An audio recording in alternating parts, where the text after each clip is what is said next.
Boa noite. Vamos lá para Apocalipse 20:15,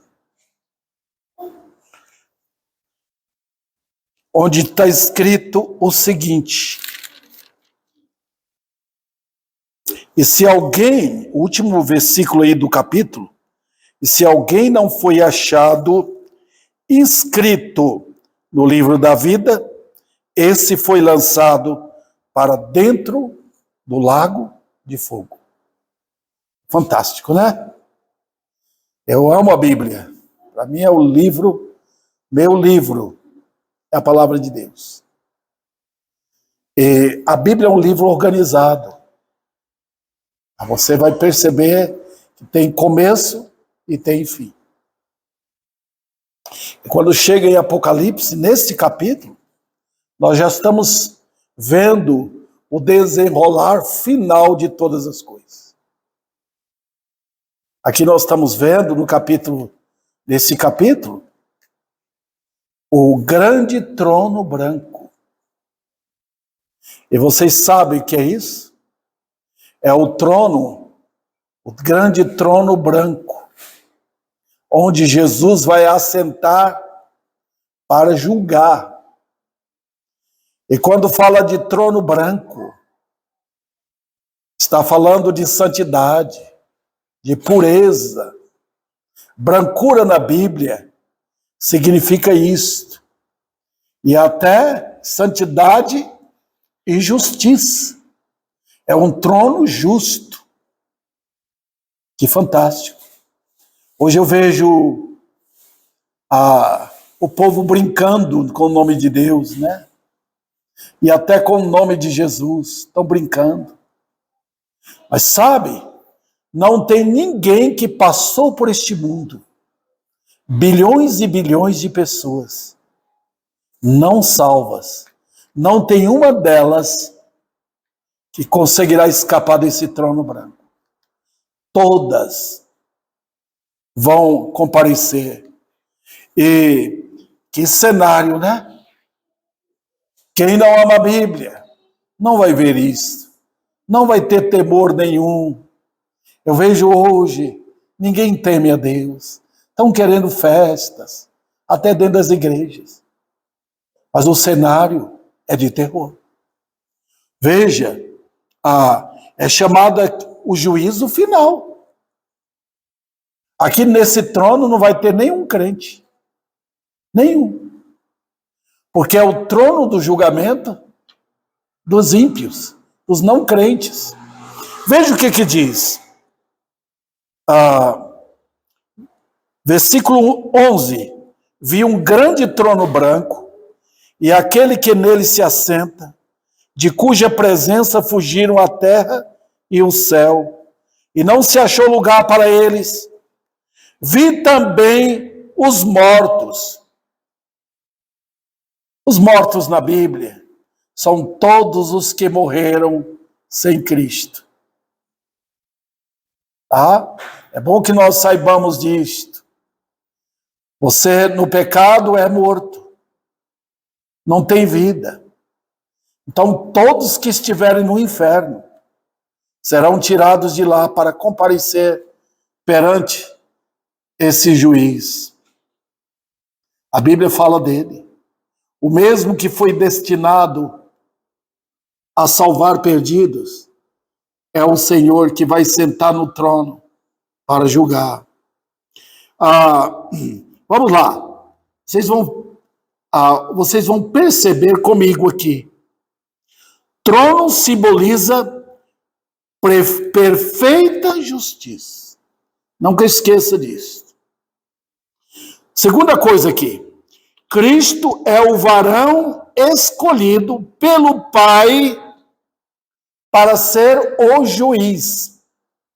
Então, como eu falei anteriormente, o mesmo Senhor que hoje salva perdidos, ele é o escolhido para sentar no trono. Lá ele não vai ser mais advogado, não. Lá ele será o juiz. E ninguém vai escapar. Quem comparece perante esse trono? Todos os mortos. Então, quem não é crente, quem não é salvo, é morto. Vai comparecer. A única forma de escapar do trono branco é se você se converter a Cristo. Tá? Porque aí você não é mais morto, é vivo. Vamos lá. Então serão abertos livros. Está vendo aqui? Versículo 12. Vi também os mortos, os grandes, os pequenos, postos em pé diante do trono. E então se abriram livros. Vocês estão vendo aí? Está no plural? Significa, eu não sei quantos livros são. É uma multiplicidade de livros. Por que tantos livros? Quem vão abrir esses livros? Quem vai ler esses livros? A Bíblia não fala. Mas a razão é porque não tem dúvida. A vida de cada pessoa neste mundo está sendo anotado. Foi tudo anotado. É muita gente, né? Mas o Deus que conhece sabe quantos grãos de areia tem nas praias dos mares. O Deus que sabe a quantia de grãozinhos de areia da praia, ele sabe informar exatamente como foi minha vida e a sua vida. O que você fez, o que fez escondido, o que fez com sua boca, o que fez com seus pés, com suas mãos, na sua mente. Tudo está anotado nos livros. Está vendo? Hoje as pessoas correm, né? Eu não quero que ninguém veja. À noite sai, vão para a escuridão para fazer o que eles querem. E Deus está vendo e tudo está anotado. Já imaginou você chegar e alguém filmar sua vida, no seu passado, tudo que você fez, escondido, filmado ali, e você vendo tudo? Outro detalhe, irmãos, eles serão julgados segundo as suas obras.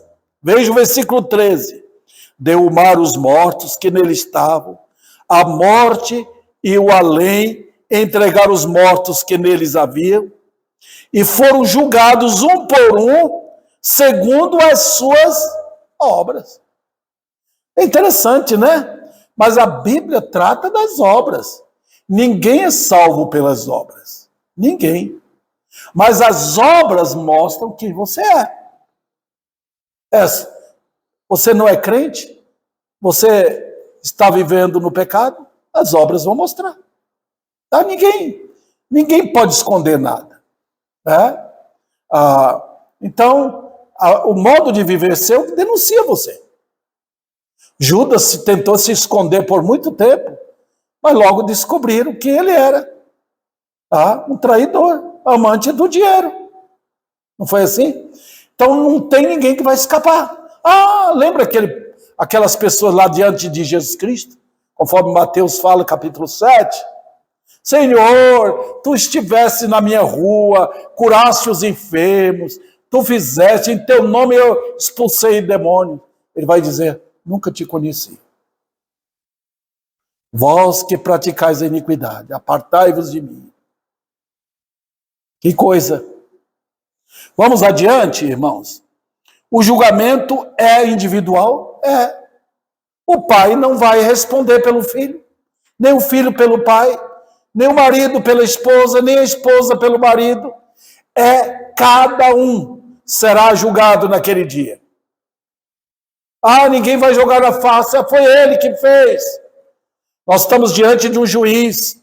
Eu já assisti a julgamento de elementos, eu vi pela televisão, julgamento de elementos lá nos Estados Unidos, pessoas que praticaram crimes e tentaram esconder por muito tempo, foram descobertos. E quando chegou perante o tribunal, tinha ali advogado de defesa, tinha tudo, foi julgado. E aí o juiz bate o martelo, prisão perpétua, ou então pena de morte. Mas aqui nesse trono não tem juiz, nem advogado, digo, de defesa, tá? Não tem promotoria, de maneira nenhuma. É o juiz só. Os homens do mundo tiveram oportunidades grandes, tiveram o Filho de Deus que veio ao mundo, tiveram a criação toda para adorar a Deus, tiveram, sim, oportunidade de escapar, de fugir do mal. Foi desde a entrada do pecado. Lembra que Deus falou para Caim? Ainda tem oportunidade para você deixar isso, certo? Então, queridos irmãos, nós estamos vendo aqui individualmente. Naquele dia não tem busca de socorro. Eu vi naqueles julgamentos lá nos Estados Unidos, que quando a sentença veio, havia gritaria, aquela pessoa chorando, querendo escapar, tentando fugir das mãos dos policiais. Os homens naquele dia serão presos por anjos, serão amarrados. Ora, queridos irmãos, o Nabucodonosor amarrou os 3 amigos de Daniel com tudo que eles tinham para jogar na fornalha dele. E como será naquele dia? Vamos adiante. O livro será aberto. Os irmãos estão percebendo? Livros serão abertos. Abrir os livros, versículo 12. Mas abrir outro livro. O livro da vida. Está vendo? Então esse não ficou fechado. Nota como que Deus maravilhoso, que Deus justo ele é. Ele abriu os livros, mostrou as obras de todo mundo. Vai mostrar no futuro, né? As obras de todo mundo. Você, todos eles. E aí o que acontece? Abre o livro da vida. Cadê o nome dele? Não está ali. Então os irmãos percebem que Deus vai mostrar quem está escrito no seu livro. Eu diria para os irmãos que o livro da vida não é o livro dos mortos, é o livro da vida. Está vendo? É o livro da família de Deus. Você não está aqui. Então ele vai falar, eu não te conheço, nunca te conheci. E aí o grito do Senhor, apartai-vos de mim, vós que praticais a iniquidade. Como hoje precisamos de ver homens caindo em pranto perante o Senhor. Outro detalhe. Os céus, olha, queridos, Deus não deixa nenhuma testemunha estar presente. Não tem. Veja o que diz. Versículo 11. Vi um grande trono branco, e aquele que nele se assenta, de cuja presença fugiram a terra e o céu, e não se achou lugar para eles. Está vendo? Se você abre em Deuteronômio, Deus convida os céus como testemunha para olhar o pecado de Israel. Israel abandonou, como loucura, abandonou Deus. Mas agora não, diante do juiz, ele está falando que não vai ter céu, nem terra, então significa que não terá sol, não terá água, não terá árvores, não terão pássaros, não terão animais, não terá estrela, nada, tudo sumirá. Deus e os homens ímpios do universo, todos que passaram por este mundo. Olha que coisa.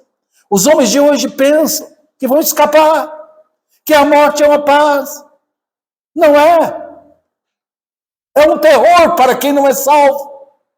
Ninguém escapa do Senhor Jesus Cristo. Então vamos para os pontos estabelecidos aqui. Primeiro, nós vamos ver a verdade estabelecida. Então nós temos aqui o que a Bíblia sempre apresenta. 2 verdades, 2 destinos. Vida eterna e sofrimento eterno. A vida não termina com a morte. É depois da morte que você vai ver. Então, quem está no mundo, olha para o destino e vê que a morte é uma muralha. Eles pensam que parou ali, parou, acabou. Aí Satanás começa a inventar coisa, né? Inventa reencarnação, inventa isso, inventa aquilo. Alguns lutam para dizer que não vai ter sofrimento, outros creem que todo mundo vai para o céu, e outros falam ninguém sabe. Mas sabe, a Bíblia apresenta dois destinos: sofrimento eterno e felicidade eterna, ou para o céu ou para o sofrimento. E você deve perguntar para você: para onde eu irei? Então não importa o que fomos, como as águas, o que somos, o que fomos. As águas de um rio correm para o mar, e os homens correm para o juízo final. Às vezes eu estou parado no rio, e aquelas águas descendo. E aí tem, vamos dizer, um pedaço de pau que está descendo. Ele não tem controle. Até que ele para na beira do rio, ou numa curva do rio, ele encontra um obstáculo, ele para ali, junto com outras sujeiras, e ficam ali, no rio, até que tem um obstáculo que faz parar. Mas os homens não. Eles estão numa correnteza que vão até chegar no abismo. Nada impede. Oh, queridos, e sabe de outra coisa? Os homens, na loucura deles, na ignorância da teologia bíblica, eles não sabem que tudo está escrito e tudo segue conforme foi programado. Ninguém escapa.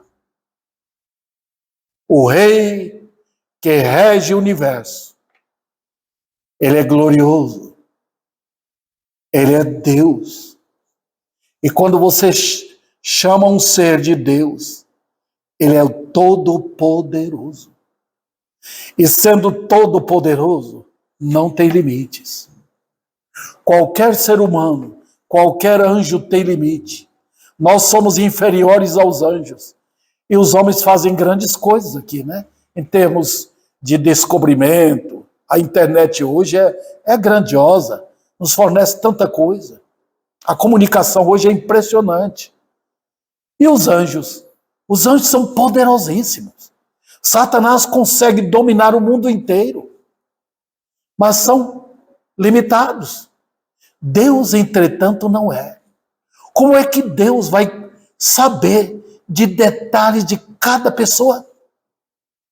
Como é que a vida de alguém que viveu 70, 80, 90 anos, cada detalhe é falado dele? O que você fez? Você saiu de casa? Para onde você foi? O que estava fazendo no quarto? O que você estava lendo? O que você estava falando? Você estava zombando de alguém? Você estava fazendo contra alguém? Ou você estava escondido ali? Ou você estava estudando, fazendo coisa? Tudo não para a glória de Deus. E Deus anotou tudo. Como pode? Queridos, nós estamos lidando com Deus. Dá uma olhada na Bíblia. Veja como a Bíblia é um livro de Deus. Como é que pode anotar tudo aquilo? Você abre o livro de Gênesis. Como foi que alguém foi escrevendo ali tão rapidamente? Naquele tempo não tinha computador, não tinha nada assim. E eles foram escrevendo. Como você pode ler o livro de Salmos? Como você pode ler aqueles livros históricos, os livros proféticos? Quem foi que escreveu aquilo ali? Ou o livro de Jó, que não foi ele que escreveu. Como foi detalhes? Quem teve lá naquele tempo? Nós não temos outra coisa senão milagre. Milagre. Agora, queridos, vamos lá. Nós não temos qualquer controle. Não adianta fugir. Ou o homem cai perante o Senhor, ou ele está perdido. Eu tenho sempre falado. Ou você cai perante Jesus, se convertendo a Ele, ou você cairá nas garras dele no dia do juízo. Você vai para o norte, ou para o sul, ou para o leste, ou para o oeste, correndo de Jesus, você vai encontrar com ele. Ninguém escapa dele. Outro detalhe, queridos. Meu nome ou está escrito no livro da vida, ou está escrito no livro dos mortos. Então, percebe?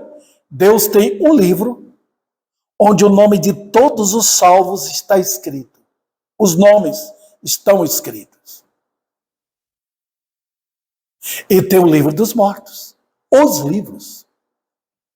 Onde seu nome está escrito? Onde?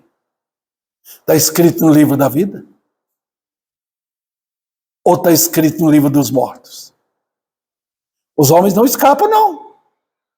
Aquele que vive aí no pecado, o nome dele está escrito no livro dos mortos. Ele não vai escapar. Os mortos comparecerão perante Jesus. Ele não salvou nenhuma pessoa que hoje está morta no pecado. Não. Os mortos não foram apresentados ao Pai. Ele morreu para dar vida. Ele deu vida aos seus. Aqueles que vão se convertendo, ele chama da morte para a vida. Ele vai encher os céus. O livro da vida é completo. Deus não está lá com um secretário anotando. Anota o nome de Antônio ou de Maria. Não. Ele já colocou o nome de todos no livro da vida. Impressionante. Vamos lá. A minha vida e meus atos provam em qual dos livros meu nome está escrito. Eu vejo hoje falando de uma fé morta. Ou sua fé é verdadeira? Ou você creu em Jesus como seu Salvador e Senhor? Você tem uma fé viva. Todo mundo tem fé, até o diabo tem. Em Tiago, ele fala, os demônios creem e tremem. Aliás, os demônios creem mais do que as pessoas hoje creem. Porque eles creem e tremem. E agora, quantas pessoas dizem que têm fé? Lutero, quando ele descobriu que ele estava errado na Igreja Católica, adorando os santos, crendo em superstição, ele leu na casa dele, ele abriu Romanos 1,17 e Deus abriu os olhos dele. E pelo Espírito Santo ele viu aquele versículo, o justo viverá da fé. Foi ali que ele se converteu. E se tornou um novo Lutero, um homem de Deus. Os escritos dele, eu tenho um livro lá, muito bom. Conversão mesmo. E assim Deus tem feito com milhões de pessoas, né? A minha vida e meus atos provam em qual dos livros meu nome está escrito. Então não adianta você ficar tentando mudar as coisas. Aí eu sou salvo, eu vou para o céu, mas sua vida prova o contrário. Cadê você? Você anda em santidade de vida? Você ama Cristo? Você é uma pessoa que luta em oração? Você é uma pessoa que ama a palavra? Você está com o povo de Deus, servindo ao Senhor na igreja? Você serve ao Senhor na sua casa? Você já encontrou com Cristo um dia? Foram perdoados os seus pecados? O fardo dos seus pecados foram tirados de você? Então você é um crente. E seus atos vão provar que você é um crente. Olha quando Saulo se converteu. Aí ninguém acreditava. Mas foi passando o tempo, todo mundo descobriu que ele era uma outra pessoa. Quando ele chegou em Jerusalém, os líderes religiosos não estavam acreditando. Até que ele começou a pregar. Até que ele levantava nas praças e começava a pregar, falando que Cristo era de fato o Messias, coisas que antes ele condenava. Aí começou a perseguição. Tá vendo? A pessoa prova pelo viver quem ele é. Os amigos de Daniel provaram dentro de Babilônia, lá no Palácio Real, trabalhando como no setor público lá. Serviço público. E eles provaram dentro do palácio que a fé que eles tinham era a verdadeira fé. Nós cantamos esse hino que Gessé nos deu. Pelas obras mostram a fé que tem. Nossa morada na rocha está. Não adianta você falar que tem Jesus e viver no pecado. Não tem prazer na igreja. Não tem prazer estar junto com o povo de Deus. Não foi batizado por imersão. Não foi, vamos dizer assim, não mostrou que um dia seus pecados foram perdoados. Está vivendo no pecado, com o nome de Deus no lado e o mundo do outro lado. Com uma mão está servindo ao mundo, com outra esconde Jesus aqui.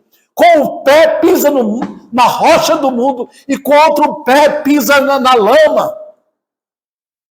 Está afundando sua vida. Então não é crente. Não adianta você falar que tem. Olha, a Bíblia fala daquele Simão, quando ele viu Filipe praticando milagres, as pessoas se curando, né?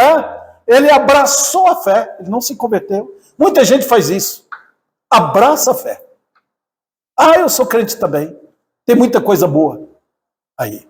Mas quando passou o tempo, ele mostrou quem ele era. Ele era um ganancioso, amante do dinheiro, e queria usar a religião para ganhar dinheiro. Não, meus queridos, é pelas obras que a pessoa mostra a sua fé. Seu nome está escrito no livro da vida? Tá, pastor? Você tem provado isso? Você é um dos eleitos? Você se converteu? Se houve sim, é porque seu nome está escrito no livro da vida. Então, vamos lá. Resumindo esse ponto aqui. O Evangelho apresenta os dois lados da verdade. Salvação e condenação. Ou eu estou salvo, porque Jesus me salvou, ou eu estou condenado. Não tem outro jeito. O Evangelho mexe na consciência, querido. O que eu prego aqui, eu falo com todo o ardor da minha alma. Eu prego o Evangelho que mexe na consciência do homem e da mulher. Se você não se converteu, Deus não tem dó da sua incredulidade. Deus não diz, coitadinho, oh, eu tenho dó dele. Não, a Bíblia diz que o homem é responsável. Se converta, está em perigo eterno. Então, na Bíblia não tem isto. Ah, Deus é o Deus dos pobrezinhos, ou o Deus dos ricos. Não tem isso. Deus não faz acepção de pessoas. Vamos adiante.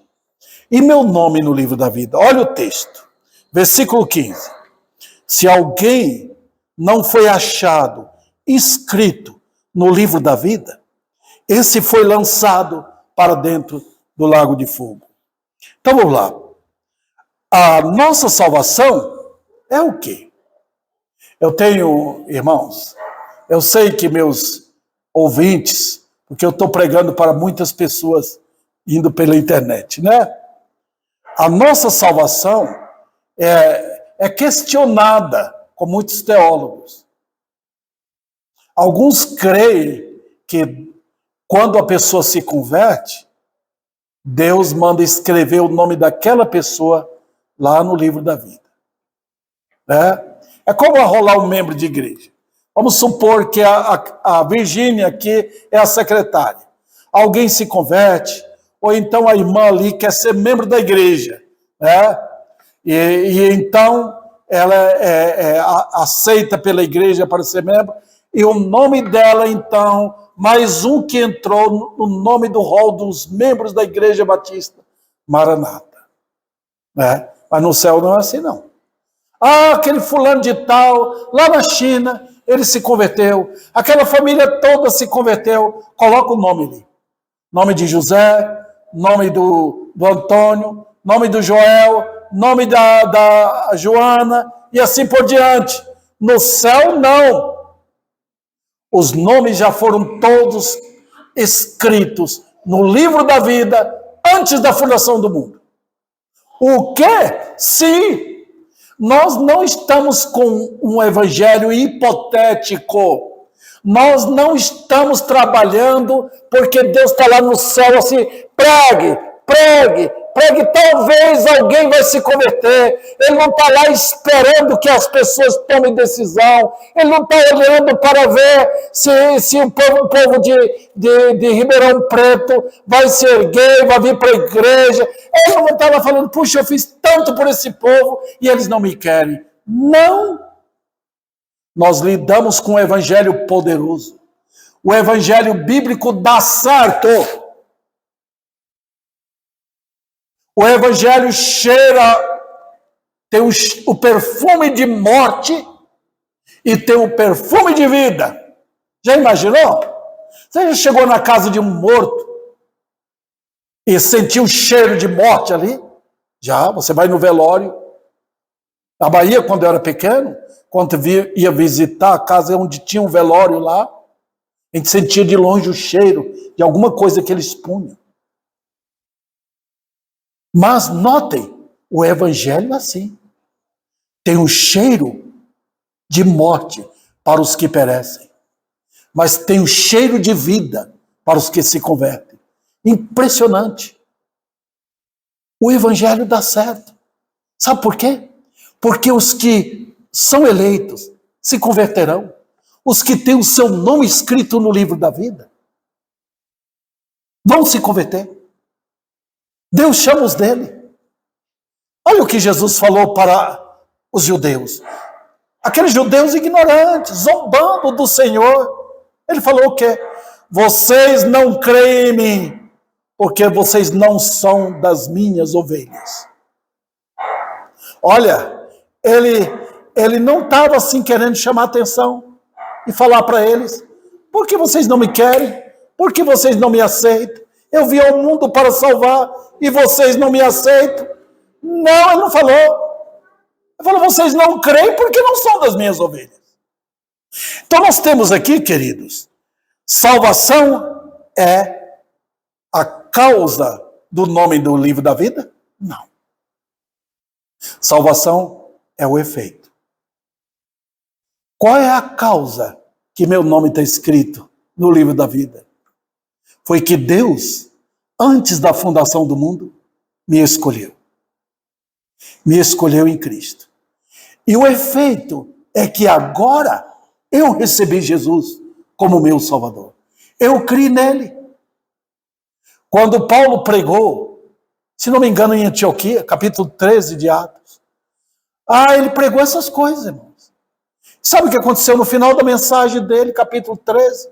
Fala que todos os que foram escritos, que foram eleitos por Deus, receberam e eles se alegraram. Os outros ficaram com raiva. Está vendo? Meus queridos, que evangelho impressionante. Eu fui salvo. Por quê? Por que eu fui salvo? Porque meu nome está escrito lá. Se meu nome não tivesse escrito lá, eu seria um mundano, caminharia a passos largos para o inferno ou já estaria no inferno. O nome é escrito. No grego, escrito está no perfeito. E o perfeito no grego dá a ideia de algo que foi feito no passado e que está aí. Quando Paulo pregou em Tessalônica, que ele viu o resultado, pessoas deixando os vícios, deixando os bares, deixando a idolatria, jogando seus ídolos fora, querendo servir a Deus, querendo esperar Jesus Cristo na volta dele. Paulo fala no primeiro capítulo, eu reconheço que vocês foram eleitos.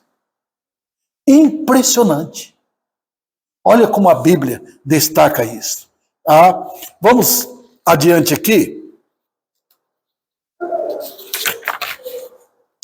Tem que usar saliva. Ok. A nossa salvação ocorreu pela força da graça e não pelas obras. Foi força da graça e não pelas obras. Ninguém queria. Eu não queria. Mas Deus quis. Davi, você é meu. Pode pôr seu nome. Se você é salvo. Ele diz, você é meu. Você é minha. Eu lhe escolhi. Eu vi ao mundo por você. Eu paguei o preço. Satanás não tem controle mais sobre você. Pode ver. Ele chama da morte para a vida. Então, queridos, o evangelho que eu prego com todo vigor, porque meu Deus me deu convicção. Ele pôs essa mensagem no meu peito e me queima lá dentro. Eu sei que dá certo. Eu sei que quando Ele quer, Ele traz multidão. Isso aqui fica pequeno para conter o poder do Espírito Santo em salvar.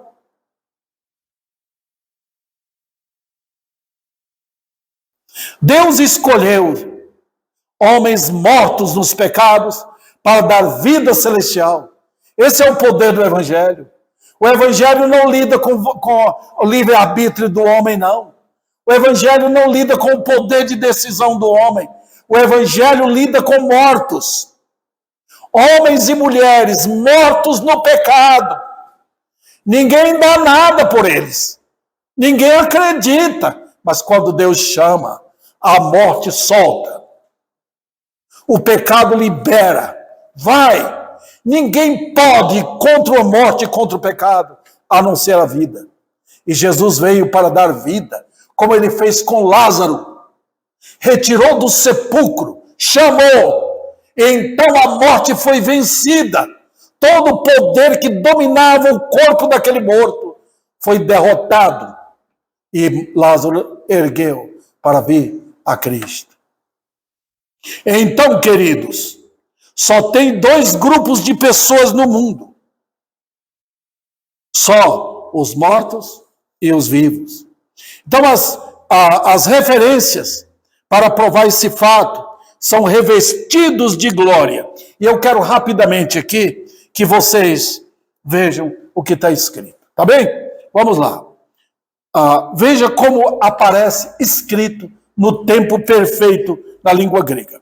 Vamos a Apocalipse 21, versículo 27. Vocês estão perto aí, tá vendo? Versículo 27. O último versículo do capítulo 21. Diz aí, nela, na cidade celeste, nunca jamais penetrará coisa alguma contaminada, nem o que pratica abominação e mentira, mas somente quem os inscritos no livro da vida. Os irmãos perceberam? Vamos agora rapidamente, irmãos, para capítulo 17 de Apocalipse. Voltando um pouquinho. Capítulo 17, versículo 27. 17, 27. Não tem. Eu que pus errado aqui, tá? Não, 17:8, desculpe. O versículo 8. A besta que viste, que é o anticristo, era e não é, está para emergir do abismo e caminha para a destruição. E aqueles que habitam sobre a terra, cujos nomes não foram escritos no livro da vida, desde a fundação do mundo, se admirarão vendo a besta que era e não é. Mas aparecerá.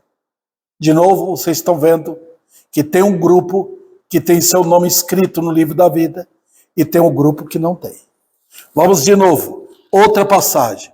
Lá em Lucas, capítulo 10, versículo 20. Lucas 10, versículo 20. Eu vou ler rapidamente para vocês. Lucas 10, versículo 20. Essa passagem é interessante.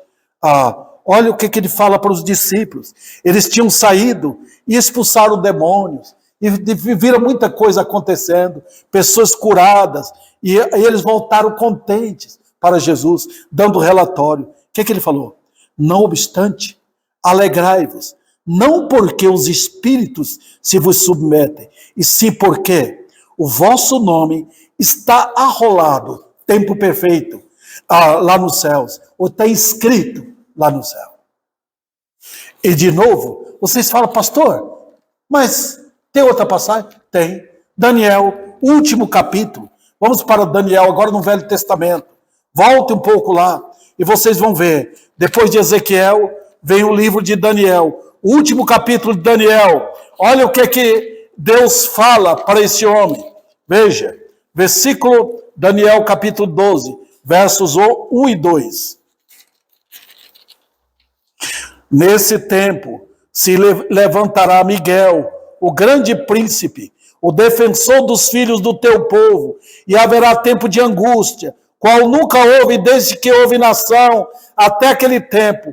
Mas naquele tempo será salvo o teu povo, todo aquele que for achado inscrito. Está vendo? No livro. Muitos dos que dormem no pó da terra ressuscitarão, uns para a vida eterna e outros para vergonha e horror eterno. Agora eu retorno para Apocalipse, capítulo 20. Estou chegando ao fim, queridos. A obediência ao Evangelho é a única prova que meu nome está escrito lá. Então, queridos, vamos resumindo aqui. Deus chama pecadores pelo Evangelho. E o poder está na força da palavra e não na decisão do pecador. Eu prego no poder da palavra, o poder está na decisão da Bíblia. O poder está na própria palavra. A Bíblia tem o poder de quebrar a dureza do coração do homem. Você fala, os homens hoje estão terríveis. Muita corrupção, muita maldade, muita prostituição, muito adultério, muita perversidade. Homens deixando suas mulheres, deixando os filhos, mulheres também, vícios, bares, perversidades até dentro das igrejas. Mas sabe, o Evangelho é poderoso para quebrar corações. Vamos lá, queridos. Ele diz, aqui ainda, não, ele diz, não vim chamar os justos, eu vim chamar pecadores. Ele diz, as minhas ovelhas ouvem.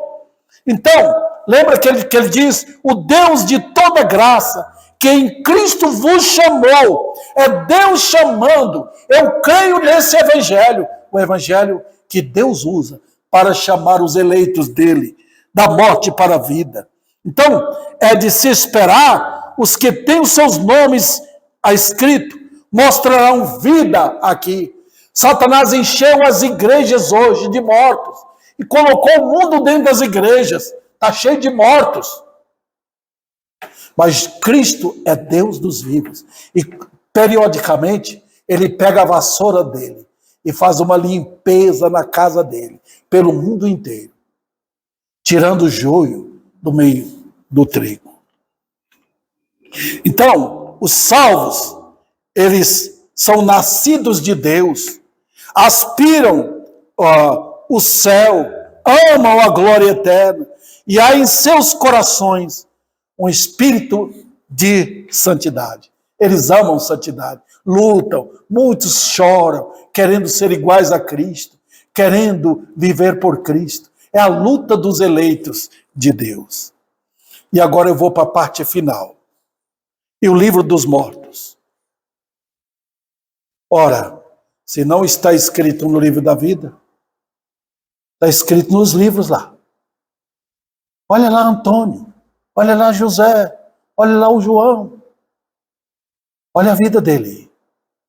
Todos aterrorizados perante o trono branco. Olha o que você fez. Eu não estarei jogando você no lago de fogo sem provar o que você fez. Sua vida que mostrará tal verdade. Ninguém esconde de Deus. Um coração endurecido contra o Evangelho. Uma justiça própria. Eu sou religioso. Não importa. Uma justiça própria na sua religião, humanista. Isso aí é para encobrir o pecado. Toda religião do perverso é para encobrir sua maldade, sua incredulidade. Um amor achegado ao viver apresentado pelo mundo. A pessoa que não tem seu nome escrito no livro da vida, não se converte e tem um amor incrível pelo mundo. Ele não consegue se desligar. Ele pode estar na igreja, ele pode aprender doutrinas, ele pode até pregar, mas ele segue um amor incrível, dominante pelo mundo. Ele ama o mundo, a idolatria do mundo. Ele segue assim, não é ovelha de Cristo. Suas obras são anotadas lá. E aquele dia, tudo será lido. Suas mentiras, seus caminhos tortuosos, sua mente impura, seus atos perversos. Tudo escrito. E o que vai acontecer? Tá bom. Deus, quando olhar para o livro da vida, diz: você não foi alcançado pela graça do Pai. Os meus eleitos foram comprados com sangue. Eles não foram salvos pelas obras deles. Eles foram chamados pela graça. Se o nome não está escrito no livro da vida, é puro sinal de que Deus, o Pai, não chamou aquela pessoa.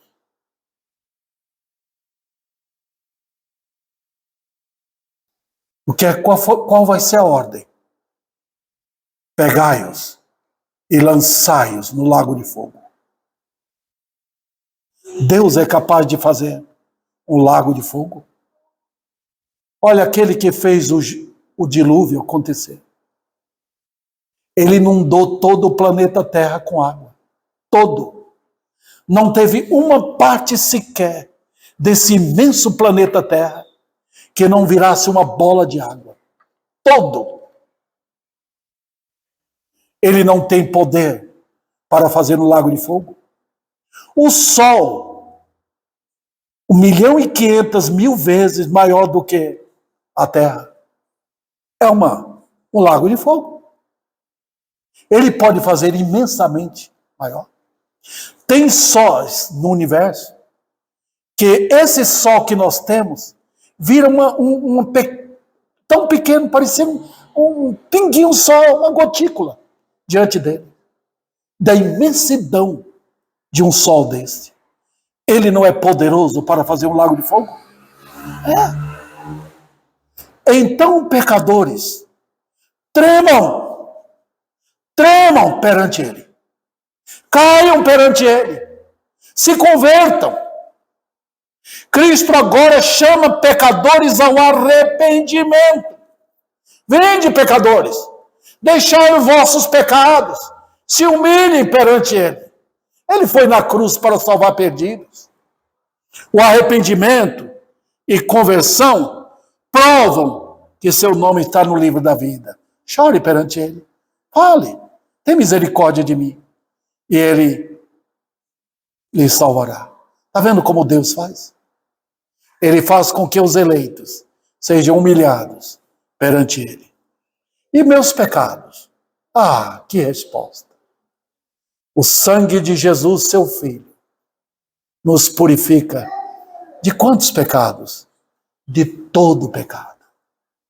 Você cometeu muito pecado? Olha, o sangue de Cristo purifica tudo. Olha que resposta para eu não cair no lago de fogo. Para eu entrar no céu, é pelo sangue do Cordeiro. E agora é o momento de pecadores se arrependerem e se converterem a Cristo de todo o coração.